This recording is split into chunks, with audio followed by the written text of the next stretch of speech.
with them? I keep in touch with all my brothers and sisters. I visit them every chance that I get. I have.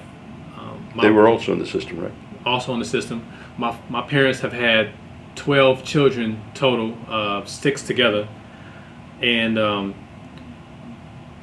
one of them is displaced and another one is deceased. My mother lost a child in the 1970s when he was 5. But my siblings today have all aged out.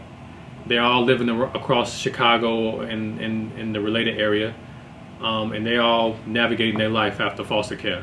But I am one of only 2 of my father's children, of my immediate siblings, to graduate from high school and go to college and get a college degree. And my siblings are struggling in different ways. I have 2 sisters who are homeless, a brother who is incarcerated for selling drugs, and my family as a whole is struggling to kind of find themselves and really build that sense of community. And so that's kind of the condition of my family right now, as it stands today. Like I was the first to go back to my parents, and then I took the initiative to make sure that the rest of my siblings reunited with my parents. So I always, my goal from the moment I stepped into high school was to get my family back together, and that's how we reunited. Who was the one person in your life that really changed it? I will say, without a shadow of a doubt, there was a man by the name of Mr. McGrone. He's the dean of my high school. He was at my school for 1 year, the year I was a senior, and he had happened to have literally, through his radical critical engagement mentorship, changed the trajectory of my life forever. Just his practice, his educational practices is what made all the difference. Because the day I walked into his classroom, he didn't ask how was I doing in my homework, did I get to school on time, did I learn from my lesson from getting in detention the night before. He didn't ask me any of those things. The first questions that he asks is, are you hungry? Did you eat last night? Did you get adequate sleep last night? Did you have heat last night? How are your parents doing? How are your siblings doing?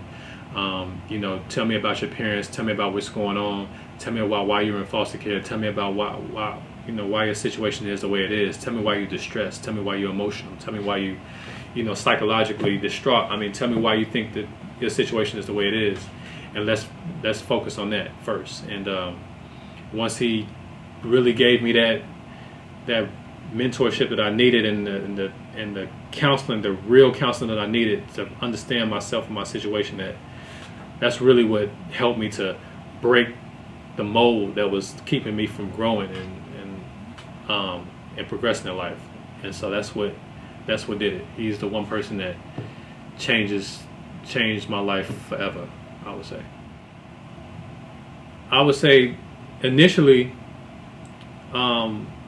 Initially my time at foster care was internal conflict between my family. It had nothing to do with me. It had nothing to do with them, the way they treated me, the way they nurtured me. I had some pretty good foster parents, or pretty good relative foster parents in the beginning, and it was just from internal conflict with family dynamics that really made my experience so it made it so complicated.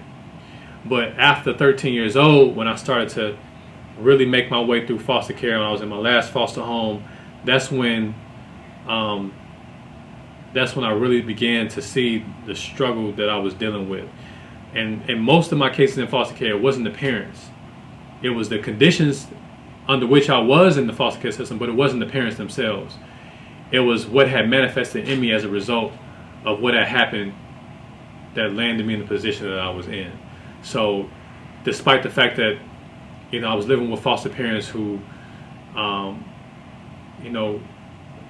disciplined me in this way, who disciplined me in that way, and that the real thing that broke the back with me and my trauma in foster care was the fact that I never understood why I was in foster care in the first place. Never understood why I was being moved from foster home to foster home. Nobody ever cared to sit me down and explain it to me in the way that I needed it to be explained. And that's what led to my frustration and my anger and my built up inertia, and I just wanted to just distance myself from everybody. So I was really the culprit of a poor foster care experience. But it was just the result of everything that I didn't understand growing in me, like after a certain point. Do you think nobody understood that, or nobody cared to understand it? Nobody understood it, and it was me just not understanding. It was just us not understanding each other, but nobody really understood that my life was turning the wrong direction because I just genuinely didn't understand my circumstances. I didn't understand it. I got angry about it, and I couldn't. Nobody was able to reconcile it because they had their own agenda. My last foster home that I was in, it was the focus was never really on reuniting me with my parents or helping me to grow more towards my family or to understand my circumstances or to understand the reality. It was really about how I can be integrated into their family, and which was great. I thought that was, I was on board with that until I really began to ask critical questions, and I came to a point where I didn't want to be with nobody else. I just wanted to be with my own family, and that's really what made the difference. And like a sense of slavery, it's like I'm 14 years old, I'm 13 years old. I just want to be back with the people I love the most, and to be told that I couldn't, and to be told that if I leave my foster home, I'm gonna end up in juvie, or I'm gonna end up in the group home with kids who've been in there for murder and all kind of stuff. To be told that, to put the fear in me from leaving, made me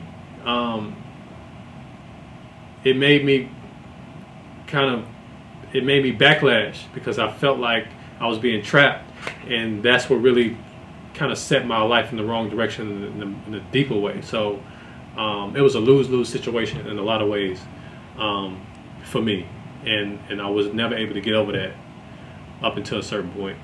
What suggestions would you make to change that for somebody who had a similar experience to yours?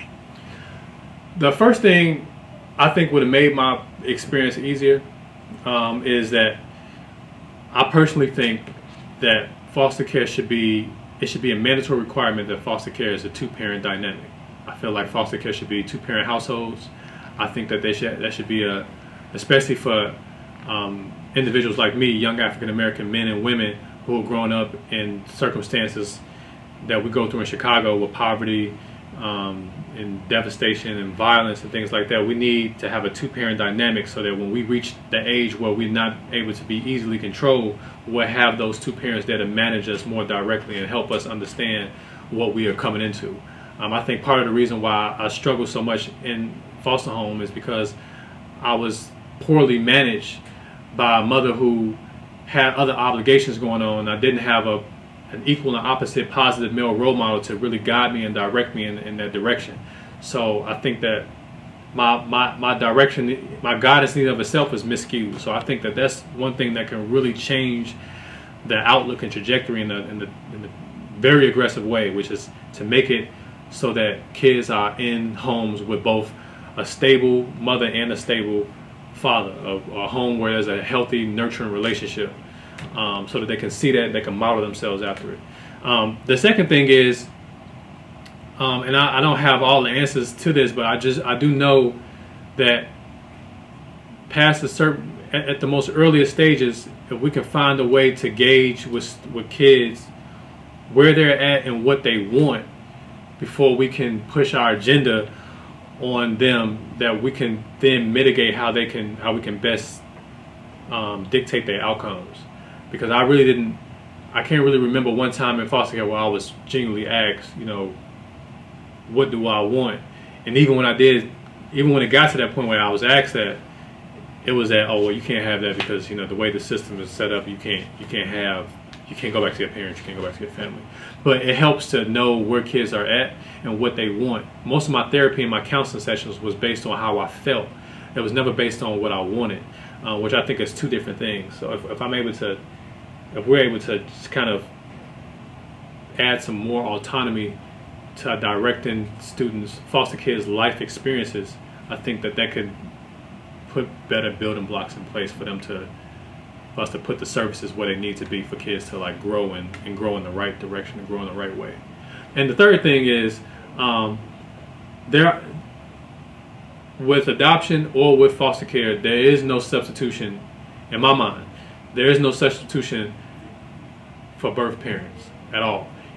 And even just the knowing of them, or the knowing of that history of who created you, I think that's the most valuable thing you can provide a child who is going through foster care and adoption.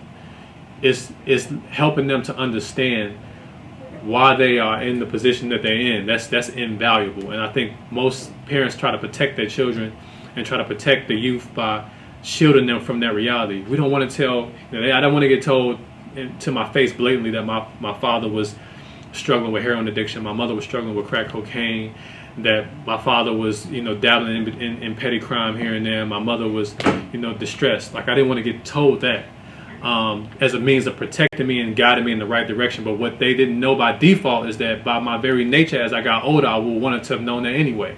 So, in not knowing that that was what built up ultimately that distress and that frustration. You can save a lot of time, energy, and money just by letting kids know, nurturing them into their history of their parents and where they come from and their family. That will help them then to put the pieces together. Because the more kids are not able to put the pieces together, the more they're going to veer off in different directions. And with the reality that we're living in now, that can be the pipeline to prison, the pipeline to the cemetery, and it can be really bad. So. You're into the children in care. What recommendation do you make to them? With the children in care, so my story, what I like to tell children in care is that there's an interesting book called The Rose That Grew from Concrete. And I often say that the one thing that Tupac didn't tell you about the rose that grew from concrete is that seed had happened to have been placed in the concrete at a particular point in time where the atmospheric conditions allowed that concrete to crack, and that seed had been at that particular point in time, at that moment, that allowed for the sun to shine on that seed, to grow through that crack and out into the world. But what he does not say is that there are 1,000 other seeds below the crack that wasn't fortunate enough to be placed in the crack where that sun also hit. So my story is undoubtedly an exception to the rule. I do not expect by my speaking alone in my testimony to change the tides of our most severe at-risk youth. I do think that my story will help generations of youth to understand the greatness that they have in them and the possibilities that they have. And I want students to know from the sincerest place in me that your circumstances does not have to, it might alter your path, it may determine your beginning, but it does not have to be a means to your end. And I really believe in the model that no one can go back and make a new beginning, but anyone can start today and make a new ending. I believe that even though what you're going through right now and the reality that you're going through in foster care in particular, that you still have a shadow of a possibility to make it through your circumstances. There are only 3% of foster care kids who graduate from college. And of that 3% who graduate from college, only 20% graduate and go into an advanced degree. That's 3% out of over 400,000 kids in foster care. So what's happening to the other 350,000 foster kids? They've fallen through the cracks. So for me to stand here as a testament of somebody who went through all the trauma of warlike experiences in Chicago and foster care, for me to say that I've graduated from Yale with a master's degree, I feel like my story is a perfect reflection of every single foster kid who is going through the same thing in Chicago and other cities around the country. And I feel like if we can find a way to beat that adversity, we'll be better off and we'll transcend generations to come. And that starts with us, with telling our story. Institutional level, it starts with changing the policy. But with us, we have some self-empowerment. We have some things in place that we can personally do to defy the odds and defy the adversity. And that's what this book is about.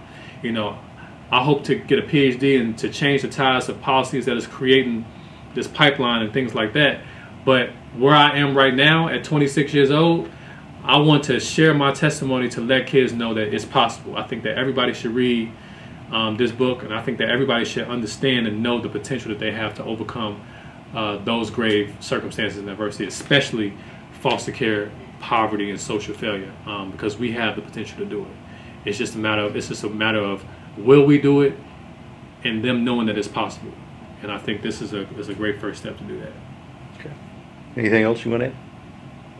Well, first of all, I want to thank, first of all, my publishing company, Advantage Media Group, for investing in my story, for believing in it. And despite all of the flack that I give my foster parents and my parents for bringing me through the struggle, I actually want to thank them for giving me this incredible journey of adversity, because I really do believe two things. I believe that struggles prepare you for greatness. I learned that from my mentor, and I believe it because of where I am today. But I also believe that my story had to have happened for us to save the lives of young people who are going through it everywhere. That if I had went through foster care and went through everything I went through and just graduated from high school and did nothing else, I would be another foster care story. But it's only because I had the interventions in place that needed to happen to make a Yale graduate possible, that my story would transcend the lives of young people everywhere. And so I actually thank my parents and my reality, my community, my environment for this story of adversity, this great story, because it's given me a platform to help restore the hope and rebuild the dreams and save the lives of young people everywhere. And I'm really looking forward to doing that.